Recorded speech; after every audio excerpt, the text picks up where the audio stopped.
Okay, today we've got a brief detour from the 240D to a 1980 300TD.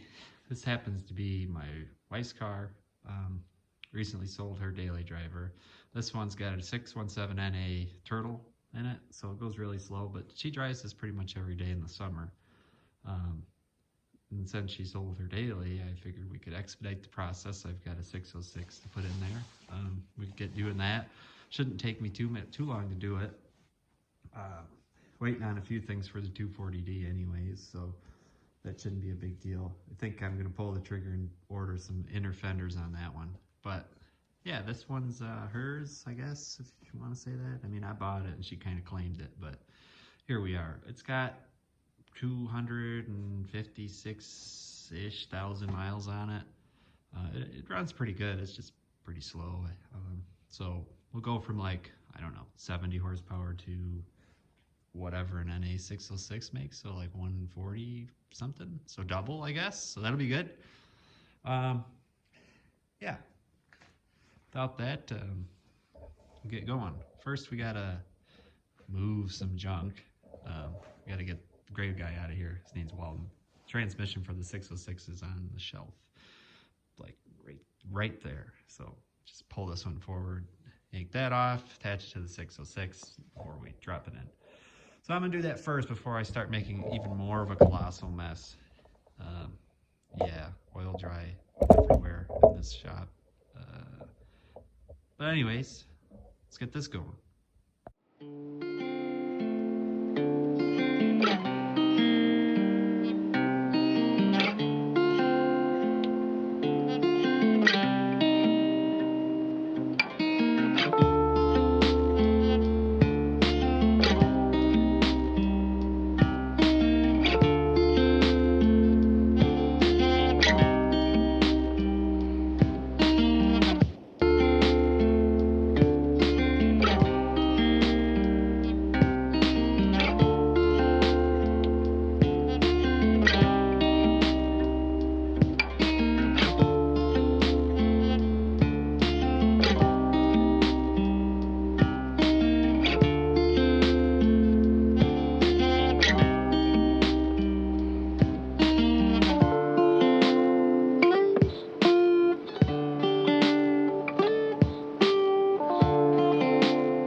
Well, Costello, in a few hours, we'll be starting a new year, 1948.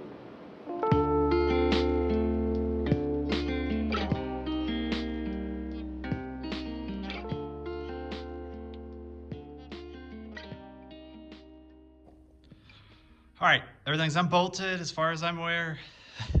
Drive shaft, trans-cross member, speedo cable, AC lines, fuel hoses, hydraulic lines, radiator hoses, transmission cooler lines, pulled the radiator out.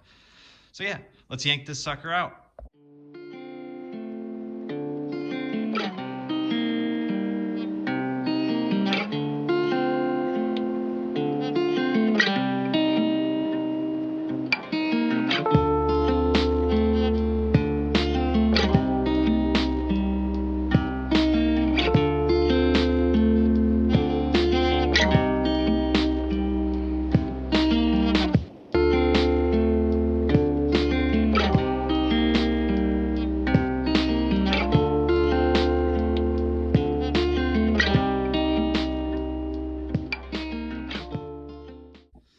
All right, got her out.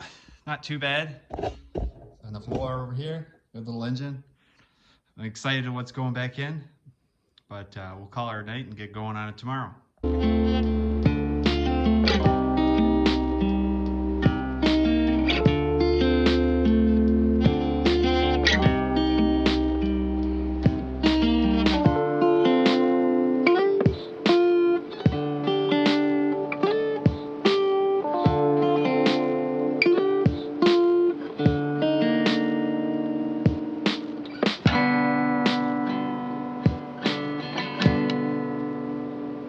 Well, Costello, in a few hours, we'll be starting a new year, 1948.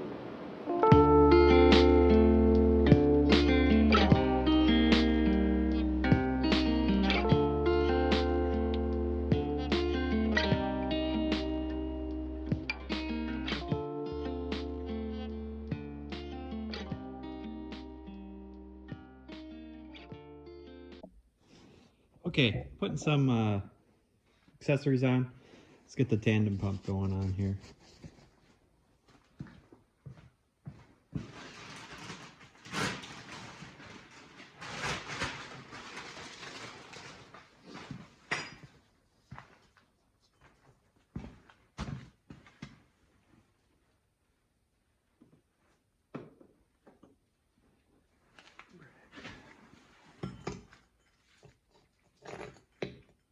Take the bracket off the back side. This one, swap it to that one. Okay, found it. Or got it off.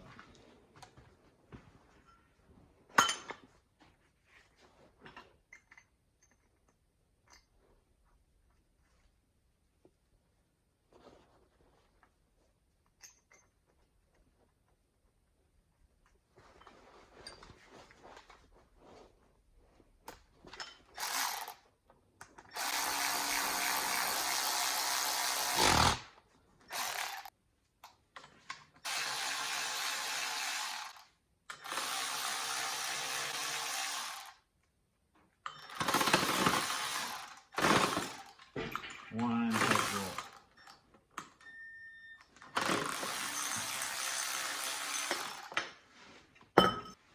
Mind your home.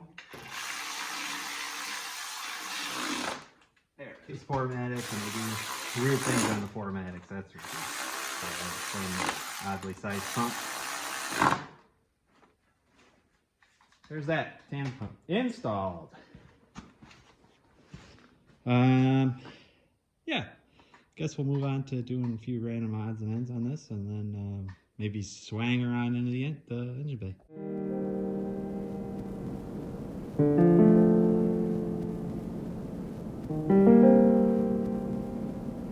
The story you are about to hear is true.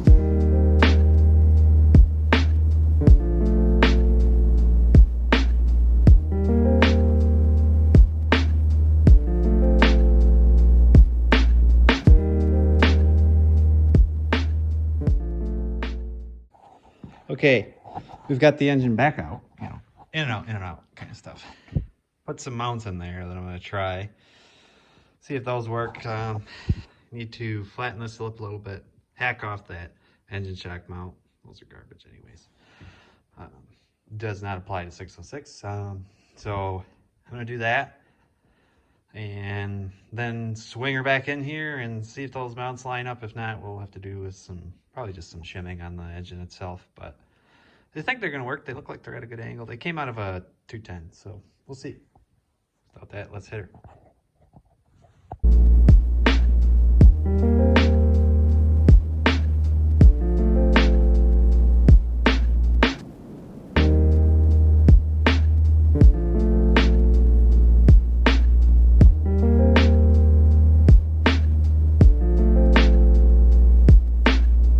Tonight's program is dedicated to Radio Officer Delmer E. Cook of the Los Angeles Police Department.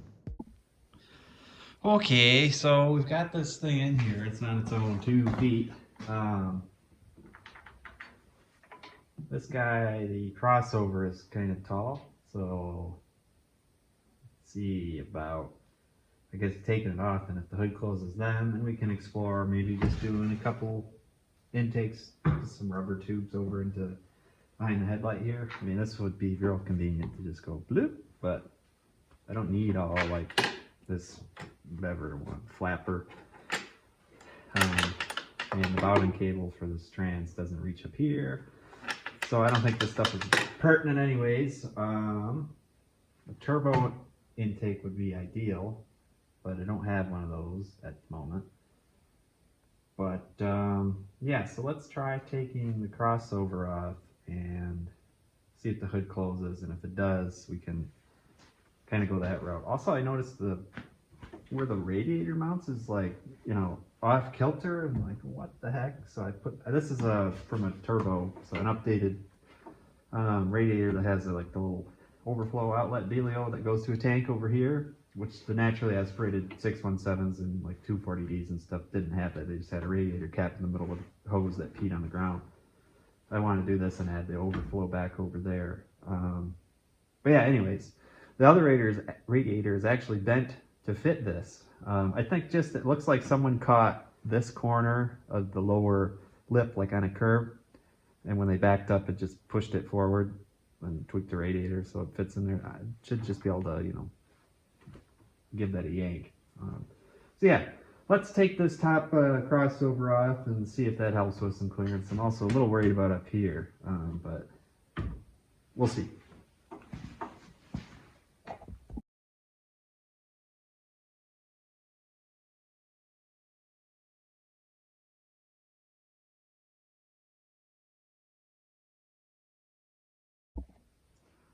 Okay, taking that crossover off, that miles of room, but I don't know. I kind of like the look of it.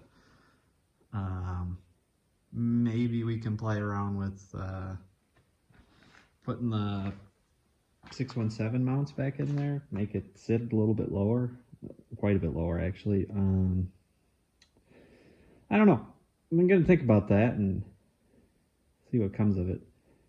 I could just get the flat turbo valve cover without the detents in it, and that would be fine. I think it looks okay. I'm not a huge fan of big crossover anyways, but I don't know. I'll see what I can think of and go from there. I'm really liking how it's sitting centered and it's nice, and it's rough, actually not too much higher than where a 617 valve cover would sit, right in the center here, like right here. It'd be, you know, a little roundy guy. Yeah, I don't know. We'll see. Okay, it's all bolted up. Did some fiddling off camera. Sorry. But we got her bolted in. Everything's good. The hood closes. You know, touches the hood pad just a tad, but well, that's, you know, that's a knuckle deep, but yeah, got floral dust all over. So yeah, I'm pretty happy with how it's in there. It seems to be sitting just perfectly straight. The trans is on the cross member in the back, so I mean, to me, the hard part is over. So next up, we got to make like a throttle linkage. There should be something that comes in bolts right here to this, and then there will be a cable that I will run to the back. This is the factory upsy downser, so full throttle's up there. So I'll make an adapter to pull on the cable. I made one of these similar on my SLC, so it shouldn't be a big deal. But we'll do that, run that up here, and then we can have throttle right here. The other challenge that will take some thinking, I don't know. This is the Bowden cable, so this controls your shift points. You know, if you're full throttle, this guy gets pulled out like that, and you can adjust. There's some fine adjustments in here. Without that, it'll just, you know, 1, 2, 3, 4, basically, you know, before you hit 20. So we'll have to figure out, I might be able to do another, like a ball crank thing back here. The problem with these is they don't have the same amount of travel as a full throttle, you know, to push the pedal all the way down. It's kind of a, like a, I can't think of the word, but I can show you over here on this car how it works. So this is the same cable here, don't mind the zip ties. So when you go down full throttle, you see it only travels a little bit, but this is how much the actual throttle is traveling. So, I don't know, I've got some of these bits and pieces that I could throw on back there when it comes up, but it just moves a slight amount. You do kind of like an angle on it. I think it's feasible. That's one thing that I was a little bit worried about this build, but I don't see a problem with that. On the stock, you know, 124s with this engine, that's what this came out of, with 95,000 miles on it.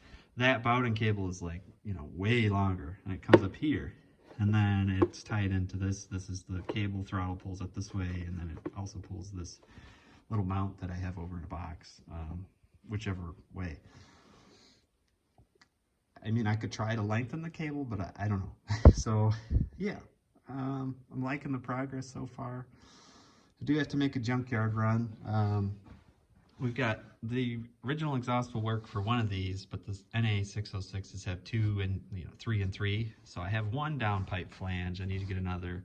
Then I need to run and get a positive lead that goes to the other side because the starter's over here on this car, which there isn't one in it at the moment, but that shouldn't be a problem. So there's a 95 E320 M104 car that I think should have everything I need at a yard local. So we'll go grab that stuff and then we can start going on this. But I think that's probably enough for first video on this. The second video, we'll finish it up and drive it. It shouldn't be too bad. So we'll catch you on the next one. Thanks. See ya.